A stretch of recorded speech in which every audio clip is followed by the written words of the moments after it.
कि high court और supreme court में जजों की संख्या कितनी दलित की है, कितने आदिवासी समाज से है, कितने पिछड़े वर्ग के लोगों। दलितों की बात होती है तो रोकना शुरू कर देते हैं। ये ठीक बात नहीं।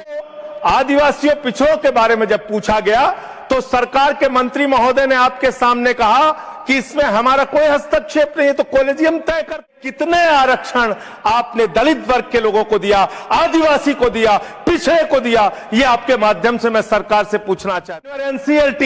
एनसीएलटी जो सबसे बड़े विवादों में घिरा हुआ है, उसका अधिकार आप अपने पास रखना चाहते हैं। संजय सिंह। धन्यवाद मान्यवर, आपने इस महत्वपूर्ण बिल पे मुझे अपनी बात कहने का मौका दिया। मान्यवर, मैं इस बिल के विरोध में अपनी बात कहने के लिए खड़ा हुआ हूं और उसकी सबसे बड़ी वजह यह है कि जब हम लोग राजनीति में आए तो हम लोगों ने प्रख्यात समाजवादी नेता डॉक्टर राम मनोहर लोहिया जी को पढ़ा, जिन्होंने नारा दिया, सोशलिस्टों ने बांधी गांठ, पिछड़े पावे 100 में 60। हम लोग बाबा साहब डॉक्टर भीमराव अंबेडकर जी को पढ़ के आए, जिन्होंने नारा दिया, समाज के वंचित और शोषित व्यक्ति को उसका अधिकार मिलना चाहिए, नौकरियों में आरक्षण मिलना चाहिए।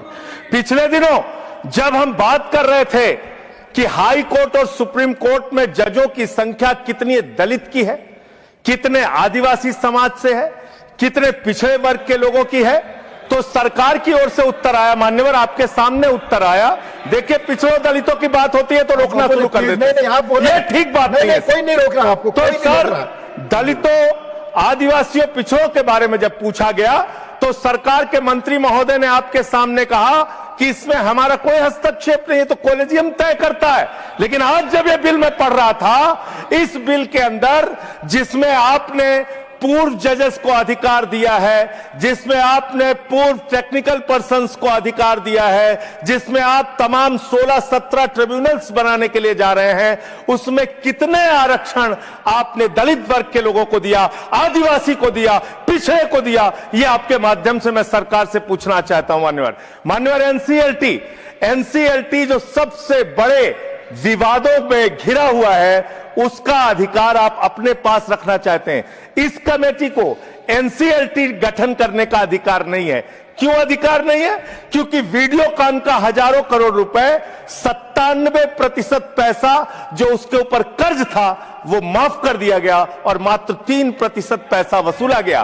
5,53,000 करोड़ रुपए में से मात्र 3.5 लाख करोड़ रुपए माफ किया गया और बाकी पैसा वसूल किया गया। ये सारा खेल एनसीएलटी के माध्यम से हो रहा है, जिसमें हजारों लाखों करोड़ रुपए बड़े बड़े पूंजीपतियों का आप माफ करते हैं और उसके गठन का अधिकार आप अपने हाथ में रखना चाहते हैं। मान्यवर, मैं आपके माध्यम से ये बताना चाहता हूं सरकार को, मैं सूची पढ़ रहा था मान्यवर, सुप्रीम कोर्ट के अब तक के जितने जजेज हुए उनमें से 10.5 करोड़ की आबादी वाले आदिवासी समाज के मात्र एक जज सुप्रीम कोर्ट में हुए। मान्यवर, एक जज हुए। और आप जब ये ट्रिब्यूनल्स बनाने जा रहे हैं बड़े बड़े पदों पे, आप जानते हैं आप क्या करने जा रहे हैं, आपको पता है, आपको मालूम है। देखिए, जब भी पिछड़े दलितों की बात होगी चिल्लाने लगेंगे। आप लोग वो लोग हैं, नहीं बोल रहा, आप वो लोग हैं जिन्होंने मंदिर के उद्घाटन में मानव, मैं अपनी बात तो पूरी कर लूं। ये तो सब्जेक्ट पर ही बोल, ये तो फैक्ट है ना सर, ये तो एक फैक्ट है कि आज तक सुप्रीम कोर्ट में सिर्फ एक जज आदिवासी समाज से हुए हैं।